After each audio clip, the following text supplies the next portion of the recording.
All right, let's talk about that satisfying crunch. You know, that sound a perfectly dry cornflake makes. Mhm. What is it about that sound that's like music to our ears? Today, we're doing a deep dive on the science of that crunch. And it really is more than just, oh, it's crispy. I mean, researchers really dove into the world of sound to figure out what makes a cornflake sound as good as it tastes. We're taking a deep dive into a 2007 research paper called Influence of Water Activity on Texture of Cornflakes. Don't worry, though. We'll make sure to break it down and make it easy to understand. So tell me, they didn't just like bite into a bunch of cornflakes and take notes, right? Right, they got seriously scientific. So instead of just measuring how much force it took to break a cornflake, they used these things called piezoelectric accelerometers. So what? Piezoelectric accelerometers. Basically, super sensitive microphones that pick up on vibrations even tinier than what we can hear. It's like eavesdropping on the secret life of a cornflake. Okay, but like why go through all that just to analyze a crunch? Because, believe it or not, that crunch, that sound, is like a key part of the experience.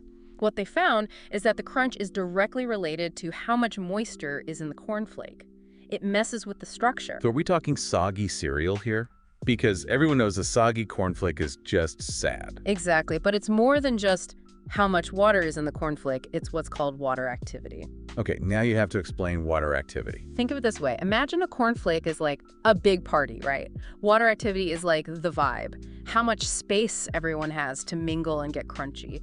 Too crowded and it's just a soggy mess. Okay, so too much mingling, bad for the party. Too much water, bad for the crunch.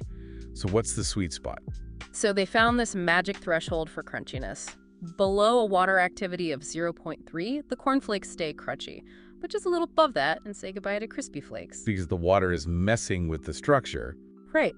Water molecules can actually, what's the word? Disrupt the bonds that hold the starch and protein together in a cornflake. It's like weakening the glue that holds the whole thing together.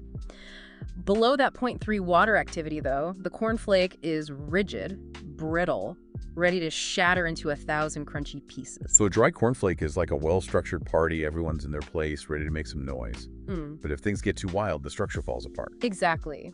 The water softens things up. You go from a clean, sharp break to something that bends and, well, just isn't as satisfying. And this is where that sound analysis gets really fascinating. Oh, We're able to actually hear the difference between a good crunch and a bad crunch. Think of it this way. A perfectly crunchy cornflake creates a wider range of sound frequencies, like a full orchestra of crunchiness. But add moisture, and that orchestra starts to sound more like a solo flute, a bit sad, and definitely less satisfying. you could hear the crunch getting worse. Yeah.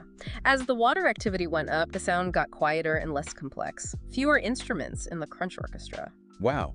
But how do you measure something as subjective as the quality of a crunch? That's the really cool part. They combine the sound analysis with the force measurements to create a crunchiness index. They found a way to measure crunch objectively. A crunchiness index. So they have a number that tells you how good the crunch is. Wow. That's some dedication. But this is about more than cornflakes, right? This has wider applications. Oh, absolutely. And that's what we'll get into after. Hold on. We're not doing breaks for this deep dive. So let's keep going.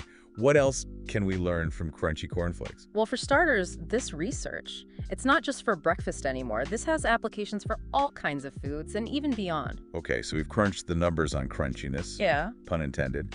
But what's the bigger picture here? What can we actually do with this knowledge about water activity? Well, think about all the crunchy foods out there, besides cornflakes, I mean. Potato chips, crackers, cookies, even the crust of a freshly baked loaf of bread.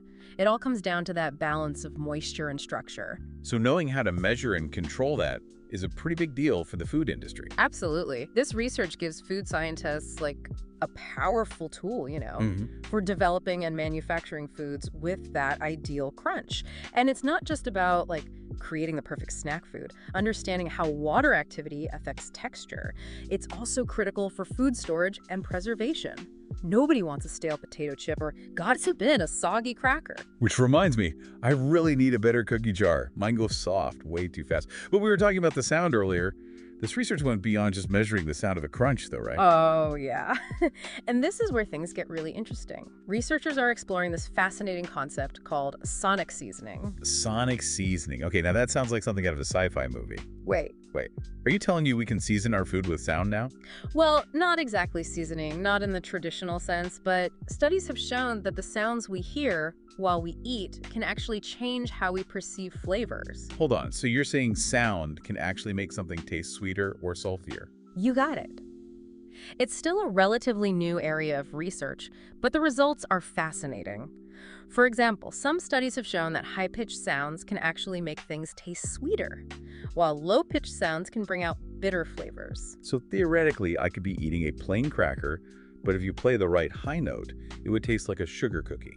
Well, not quite that simple. The effect is subtle, but it's definitely there. Our brains are constantly processing information from all our senses: sight, smell, taste, touch, and sound. And sometimes those senses can influence each other in really weird ways. So all this time, we've been focusing so much on how food looks, smells, and tastes that we've completely neglected the soundtrack. Exactly. And it's not just about taste either. Think about the sound of a carbonated drink. Like when you open it and it fizzes, that sound actually triggers a sense of anticipation and excitement. It makes the experience of drinking it even more enjoyable. Oh, absolutely. Or even the sound of a knife slicing through crisp lettuce. It just adds to that whole experience of freshness, you know? Precisely. Sound creates an experience. And that brings us back to that crucial point. This research isn't just about how we experience food. It goes way beyond the dinner plate. So we've gone from crunchy cornflakes to sonic seasoning. Who knew there was so much science behind the sounds of our food? And this is just the tip of the iceberg. The implications of this research go way beyond just food. Okay, now I'm really intrigued. Give me an example. Okay, well, think about it. Understanding how sound interacts with materials, right? That could be applied to all sorts of fields. Engineers could use this knowledge to design quieter cars or airplanes even. So instead of that annoying road noise on a long car ride, we could be cruising in blissful silence. Sign me up for that. Exactly. Or think about clothes. What if we had fabrics that were engineered to make a satisfying swish when you move? Or sportswear that's designed to minimize the sound of your footsteps, so you can be stealthy at the gym. Sneakers with a built-in muffler. I love it.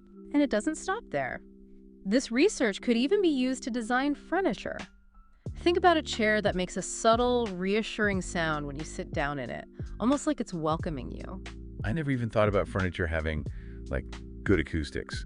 But that makes so much sense. It's all about creating a more pleasant experience, no matter what you're interacting with. Exactly. And all of this, it started with someone asking, why are cornflakes crunchy? It just shows that even the simplest questions can lead to amazing discoveries. That's the beauty of science. Curiosity can take you to the most unexpected places. It really is. And as we learn more about how our senses work together and interact with the world around us, who knows what other incredible things we'll find out. Well, that about wraps it up for today's Deep Dives, everyone. Yeah. But before we go, I want to leave you with this thought. Next time you bite into something crunchy, listen closely, because that sound is the result of complex scientific processes, ones that, honestly, we're only just beginning to understand. And don't forget about all the other sounds of your food, too. The sizzle, the pop, the fizz, they're all part of what makes food so enjoyable. Our own personal symphony of deliciousness. I like that. Well, that's all the time we have for today. Thanks for joining us on this deep dive. Until next time, happy listening and even happier eating, everyone.